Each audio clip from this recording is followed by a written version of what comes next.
नमस्कार, crystal clear news में आप सभी का स्वागत है।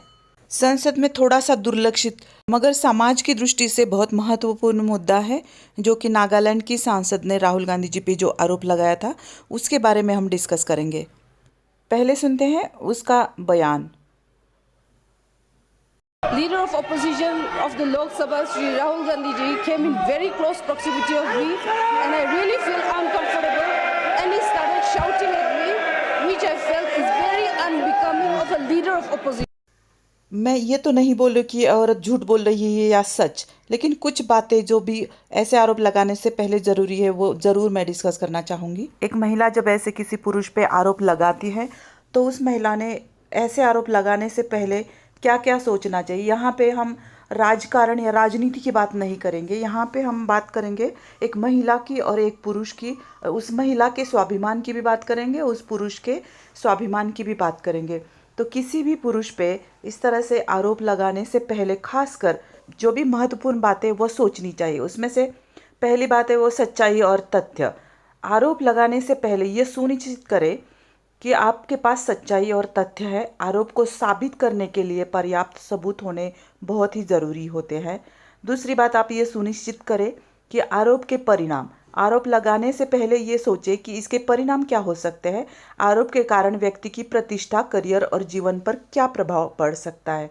तीसरी बात, आप ज़रूर सोचें कि न्यायिक प्रक्रिया क्या है इसकी। आरोप लगाने से पहले ये सुनिश्चित कर ले कि आप न्यायिक प्रक्रिया का पालन कर रहे हैं। आरोप को पुलिस या अदालत में दर्ज कराए और न्यायिक प्रक्रिया का पालन भी करे। चौथी बात यह है कि संवेदनशीलता और सहानुभूति। आरोप लगाने से पहले ये सोचे कि आपके आरोप का व्यक्ति और उस परिवार पर क्या प्रभाव पड़ सकता है। संवेदनशीलता और सहानुभूति के साथ आरोप लगाए अगर ये आरोप गलत है तो। स्वयं की सुरक्षा। आरोप लगाने से पहले ये सुनिश्चित करें कि आप स्वयं की सुरक्षा के लिए तैयार है और आरोप के कारण आपको धमकियां, परेशानी का भी सामना पड़ सकता है। आरोप जिस पे हम लगाते हैं वो अगर सामने वाला गुंडा है तब की बात है ये। और आपको तब ज़्यादा सोचने की ज़रूरत है जब आप झूठे आरोप लगाते हैं। तो झूठे आरोप लगाने से पहले भी ये सुनिश्चित करें कि खुद के बारे में सोचने वाली क्या बातें। अगर आप झूठा आरोप किसी पे लगाते हैं तो पहले खुद के बारे में सोचो कि आप क्या कर रहे हैं। तो खुद के बारे में पहले सोचो कि आपकी कैसी नीयत है, आपकी क्या नीयत है उसके पीछे। अपनी नीयत की जांच करें और ये सुनिश्चित करें कि आपके इरादे सही है या नहीं है। दूसरी बात है परिणामों का विचार करें। झूठे आरोप लगाने के बाद परिणाम का विचार करें कि ये सुनिश्चित करें कि आप इसके लिए तैयार है, या हो सकता है कि आप किसी पे झूठे आरोप लगाते तो आपकी क्रेडिबिलिटी भी खत्म हो सकती है। तीसरी बात है कि स्वाभिमान और आत्मसम्मान। अपने स्वाभिमान और आत्मसम्मान का विचार करें। वो ये सुनिश्चित करें कि आप झूठे आरोप लगाते हैं इसमें अपने ही आत्मसम्मान को कहीं खो न दे। आप अपने ही आत्मसम्मान को नहीं खो रहे हैं ना इस चीज़ में, इस बात का भी आप ख्याल रखें। आप उस आदमी के बारे में भी सोचें जिस पे आप आरोप लगा रहे हो, उसकी प्रतिष्ठा के बारे में सोचें, उसकी प्रतिष्ठा और समाज में उसकी स्थिति का विचार करें। दूसरी बात है कि उसके परिवार और मित्रों पर प्रभाव क्या पड़ सकता है। अगर ये आरोप झूठे हैं तो डेफिनेटली प्रभाव तो पड़ेगा। एक महिला अगर जानबूझ के झूठे आरोप लगाती है तो उतनी संवेदनशील तो होगी नहीं, लेकिन फिर भी एक है कि जैसे कि जरूर सोचना चाहिए किसी पे आरोप लगाने से पहले उसके भविष्य पर प्रभाव क्या पड़ेगा। तीसरे, आप टोटली पूरा आप अपने बारे में सोचा, आपने सामने वाले के बारे में भी सोचा। तीसरी बात आप सोच रहे हो समाज के बारे में भी आप सोचिए।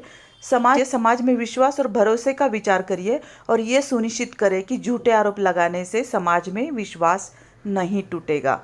दूसरी बात है समाज के नियमों और कानूनों का पालन करें। समाज के नियमों और कानूनों का पालन करने का विचार करें। वो ये सुनिश्चित करें कि आप झूठे आरोप लगाने से आप समाज के नियम और कानूनों का उल्लंघन तो नहीं कर रहे हैं। तीसरी बात है समाज और सामाजिक सौहार्द। समाज में सामाजिक सौहार्द और एकता का विचार करें। यह सुनिश्चित करें कि झूठे आरोप लगाने के साथ झूठे आरोप लगाने में समाज और सामाजिक सौहार्द और एकता नहीं टूटेगी। और ये भी सुनिश्चित करें कि आप आरोप लगाते समय विथ प्रूफ, पुरावे के साथ, मीन्स आपके पास जो भी एविडेंस है उसके साथ आप आए। जो महिलाएं आरोप लगाती है उनका बेटा, उनका भाई, उनके पिताजी, उनके चाचा जी, उनके भी बहुत पुरुष रिश्तेदार होते हैं। तो अगर कोई झूठा आरोप लगाता है तो उनके दिल पे कैसे चोट पहुंचती, इसका थोड़ा सा ख्याल वो अपने दिल में रखेंगी तो ऐसी चीज़ें नहीं होंगी। आइए देखते हैं इस आरोप के बारे में सुप्रिया श्रीने जी ने क्या क्लिप बोला वाले तो है। भूल जाइए, जो लोग 2 दशकों से राहुल जी को सामाजिक जीवन और राजनीति में सिर्फ देख भर रहे हैं, वो भी जानते हैं कि राहुल गांधी जी लोगों के साथ क्या आचरण करते हैं, उनका क्या व्यवहार होता है, वो कितने संवेदनशीलता से लोगों से मिलते हैं, खास तौर से बुजुर्गों और महिलाओं के साथ उनका क्या व्यवहार होता है। तो धक्का देना तो बहुत दूर की बात है। और एक औरत होने के नाते मैं एक बात गर्व से कह सकती हूं कि राहुल जी जैसा सौम्य और सभ्य व्यवहार कोई भी और महिलाओं के साथ नहीं करता है। उनके आसपास एक महिला बेहद सुरक्षित, सम्मानित और सहज महसूस करती है। और इस बात का एक बहुत बड़ा प्रमाण, एक जीवंत उदाहरण भारत जोड़ो यात्रा है। सारी यात्रा में उन्मुक्त, आत्मविश्वास से भरी राहुल जी का हाथ पकड़कर चलती हुई, मुस्कुराती हुई महिलाओं की तस्वीरें असल में मेरे लिए यात्रा की सबसे खूबसूरत याद है, क्योंकि एक औरत उसी को हाथ पकड़ने देती है जिसके साथ वो सहज महसूस करती है, जिसके ऊपर उसको विश्वास होता है, जिसके साथ वो सुरक्षित फील करती है। बीजेपी के एक नेता की फोटो दिखा दीजिए जहां कोई भी महिला हक से, सम्मान से, बराबरी से, हाथ पकड़ना तो दूर की बात है, उनके साथ भी खड़ी नजर आ जाए। एक बीजेपी नेता को दिखाइए जो महिलाओं को सुरक्षित और सहज फील कराते हो। सच तो यह है कि आधे से ज्यादा बीजेपी वालों को देखकर महिलाएं आशंकित हो जाती हैं, क्योंकि इनकी पार्टी में एक से एक महानुभाव है जो दुष्कर्म के आरोपी और दोषी पाए जाते हैं। खैर, राहुल जी के अंदर जितनी सौम्यता है उतना ही बड़ा शेर का कलेजा भी है। बीजेपी बार बार यह भूल जाती है कि राहुल गांधी की रगों में अंग्रेजों से लोहा लेने वालों का खून बहता है, उनकी रगों में शहीदों का, बलिदानियों का खून है। राहुल गांधी पर फर्जी एफआईआर लिखकर अगर बीजेपी को यह लगता है कि हम डर जाएंगे तो वो गलत है। इन लोगों को गलत फहमी है कि अमित शाह बाबा साहब का अपमान करके झूठ के पीछे छिपकर बच निकलेंगे। अरे एक नहीं, 1,00,000 एफआईआर कीजिए, बाबा साहब के अपमान को हम किसी कीमत पर नहीं सहेंगे। और मुझे एक बात लेकिन नागालैंड की महिला सांसद से कहनी है। आप नॉर्थ ईस्ट से आती हैं, जो मजबूत महिलाओं और बुलंद इरादों के लिए जाना जाता है। मुझे दुख है कि आपने घटिया, घिनौनी राजनीति के लिए बीजेपी के हाथों में मोहरा बनना स्वीकारा। काश आप मणिपुर की महिलाओं और बच्चों पर कभी बोली होती, लेकिन आपने बाकी महिलाओं के बारे में ना सोचकर बीजेपी के लकड़बग्घों के साथ मिलकर गिरी हुई राजनीति की। धमकाना तो बहुत दूर की बात है मैडम, राहुल गांधी एक महिला से तेज आवाज में बात भी नहीं करते हैं। आपकी मजबूरी पर असल में मुझे तरस आता है। लेकिन बीजेपी वालों, इतने सालों से लगे हुए हो, कब बाज आओगे? कब समझोगे कि राहुल गांधी के खिलाफ तुम्हारी साजिश और तुम्हारा षड्यंत्र असल में तुम्हारी हताशा, तुम्हारी बौखलाहट और तुम्हारा डर है? और ये बात मेरा देश समझ चुका है।